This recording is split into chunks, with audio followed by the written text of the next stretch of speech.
saw that human consciousness could be evolved if you produce a perfect human being who could render this to all sorts of people. In a way,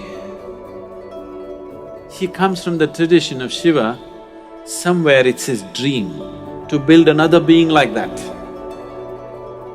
He wants to build a living Shiva once again, a perfect teacher for the world who is completely multidimensional, not this kind of teaching or that kind of teaching. As Shiva explored the whole human consciousness and human body in every possible way, he wants that kind of a living being. So he started building the energy body for that kind, and then he believed that he could build a physical body on top of that and let him loose in the world.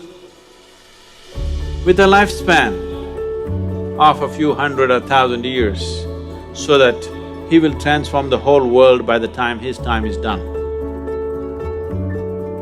So he started working on this project. And of course he died unfulfilled.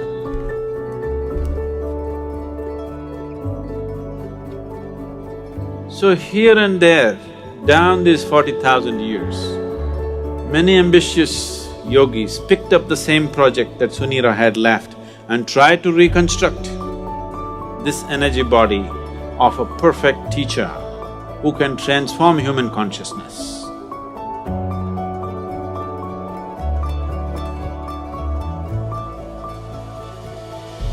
They call him Maitreya. Maitreya means a friend, a true friend to the humanity, to come and change humanity, the world teacher.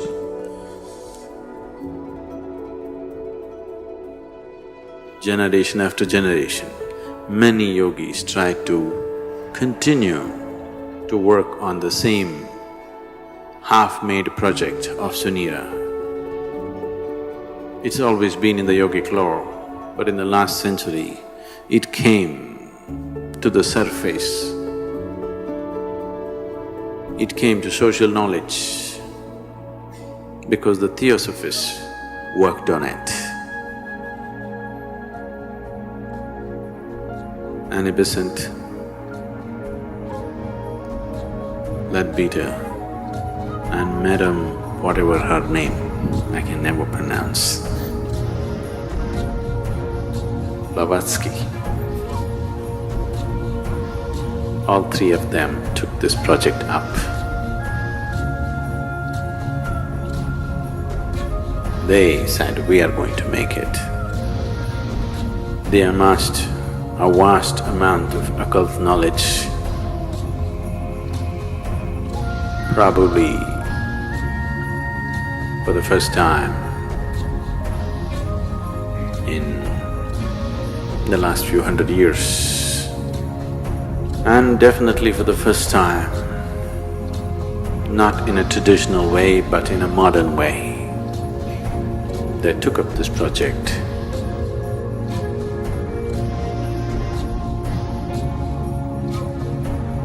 And they tried to locate this being, this unfinished project. They want to take it up and complete it. Some work was done. They had the knowledge, but they did not have the capability.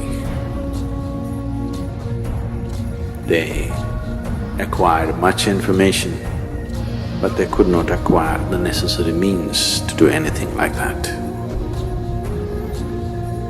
Twice they made serious effort to simply declare that they have completed the project, the perfect being has come. But it did not work.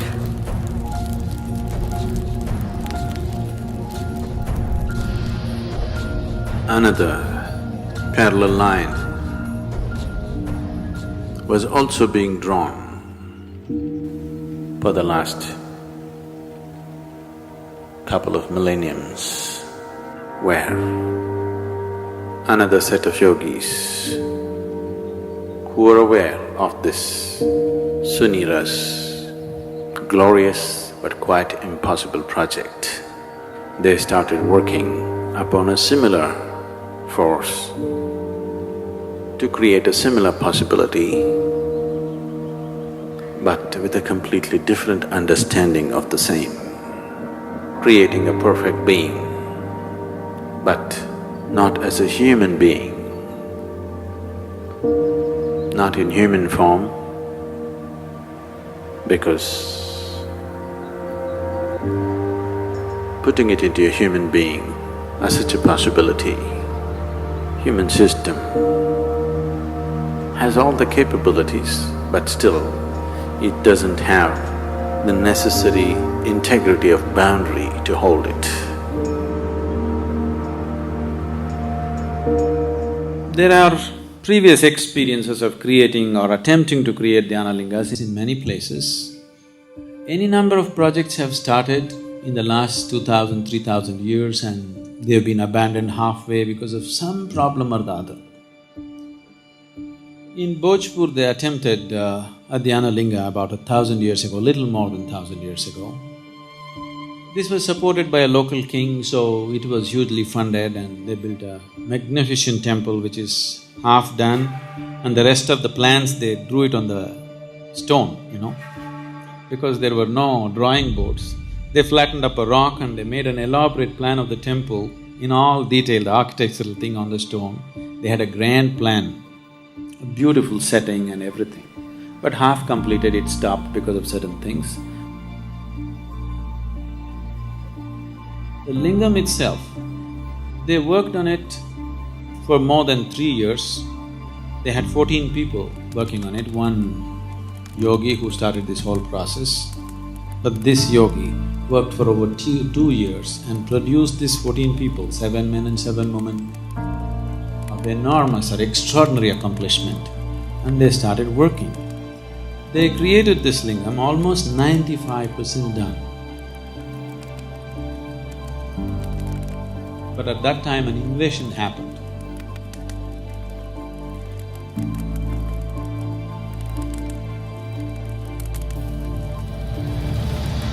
The invaders came.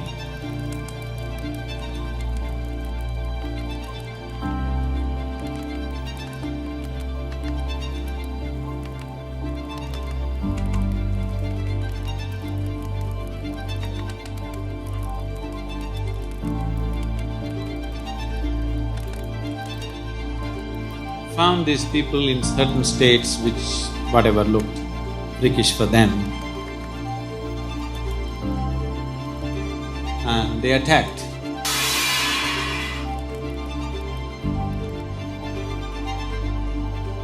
When they attacked, his left foot was chopped off. Because of this damage in the body, he could not continue. So he decided that they will merge themselves into the lingam and complete the work. So they asked another yogi, trained another yogi to lock the energies. This yogi left their bodies and merged into the lingam. But the other yogi who was supposed to do this was so overwhelmed by this situation that he could not lock it. Because they did not lock it in time, the lingam just cracked up. Even now you can see it's a straight crack in the lingam, about 3 to 4 inches is just opened up. Now they patched it up with lime. The archaeological department has patched it up with lime, but it just cracked.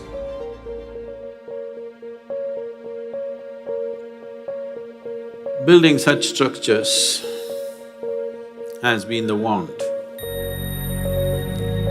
of many yogis, because creating tools for enlightenment, not just as teachings, not just as practices that one can do, but living tools that people can walk through, living tools by which people can be impacted towards that process, has always been the great desire of the yogis. One of them who had such a desire fixed me up for the job.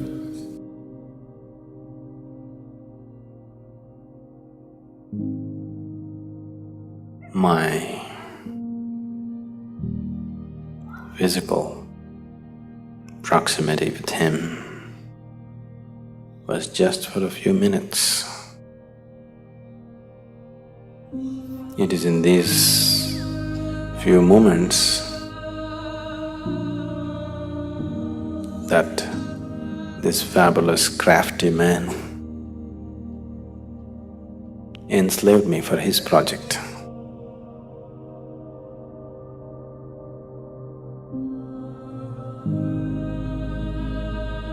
Everything that I did was around it because it was my Guru's dream and it was his vision that the dhyanalinga has to be established.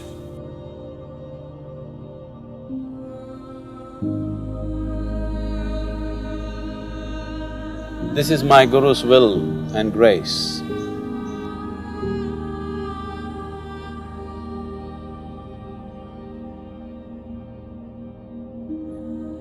I must tell you something about the madness from where I come. After 2 lifetimes of heartbreaking sadhana, very intense, very truly heartbreaking sadhana. These 2 lifetimes, I was referred to by people as Shiva Yogi. And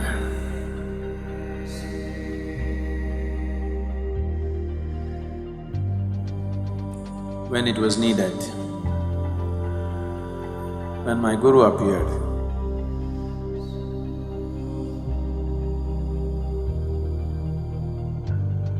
and when he felt he did not feel fit to touch me, he touched me with his stick. And everything that needs to be realized was realized.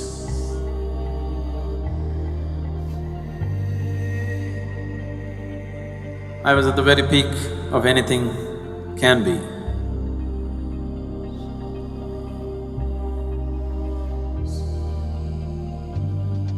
So, that being was referred to as Shiva Yogi, trying to fulfill the mission that was put into him. Didn't work, came back again.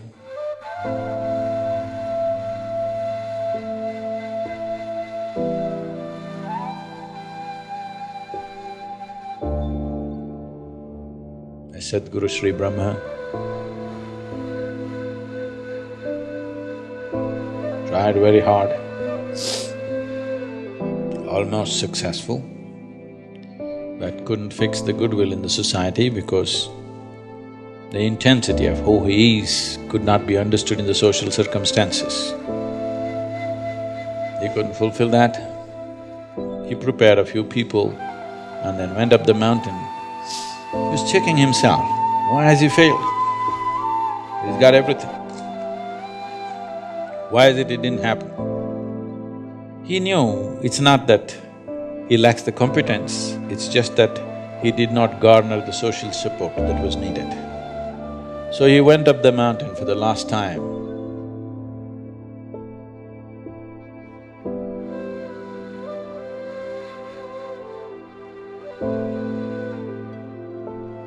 Before going up, he announced here at the foothills, a few of his disciples gathered.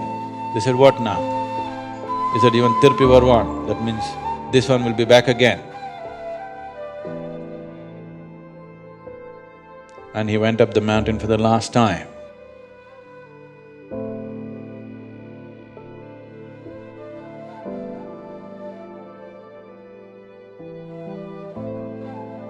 And he did a rare thing. He left his body through all his 7 chakras at the same time. He's just checking himself. He knows it's not so, but still the first blame should be on you when something doesn't work. So he's checking in case I'm not good or I'm not good enough. So, he left his body through all his 7 chakras. This phenomenal energy, this very distinct energy which is nowhere else, you can experience on the 7th hill.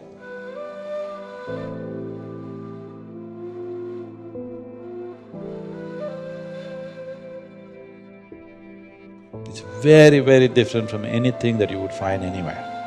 It's distinctly different. So with that done, he knew what is the problem is you didn't handle the circumstance properly.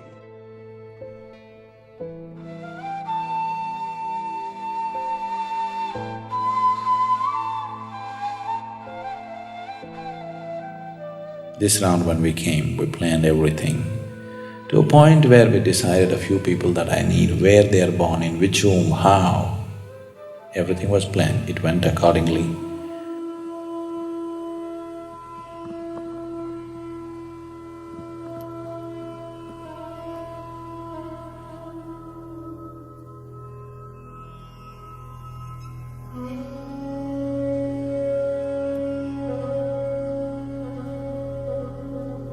For people needed for the consecration, I placed them in the right kind of places so that everything comes together at the right time. In spite of that, took it 18 years of preparation in this life to put it together, to put the people together, to remind them of their past, to get them there. Now, this is too fairy tale-ish for you, but this is something that's a living reality for us. So the consecration process itself took 3.5 years, a very intense process. People who witness these things, their lives are never the same again. Things that they had not imagined in their wildest dreams, they witnessed, they still can't believe that it actually happened in their presence.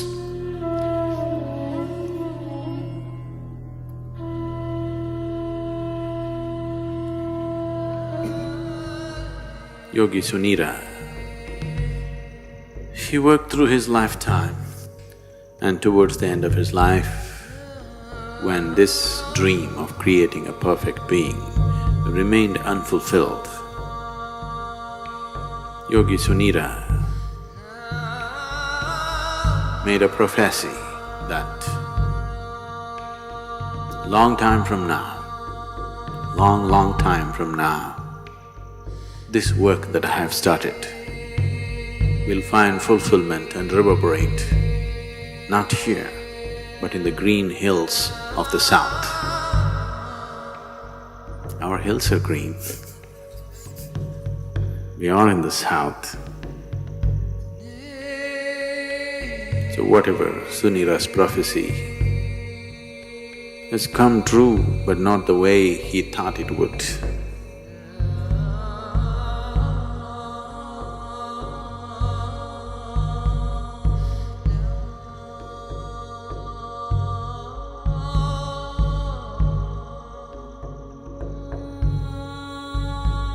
Dhyanalinga is like a living guru. The role of a guru in a spiritual seeker's life is not just about giving teachings and guidances. The most fundamental thing why a spiritual seeker seeks a guru is because a guru can ignite his energies into a different dimension. That aspect of Guru's role in a spiritual seeker's life is very well fulfilled by the dhyanalinga. Once a person is in the sphere of dhyanalinga, he cannot escape the sowing of the spiritual seed of liberation within himself.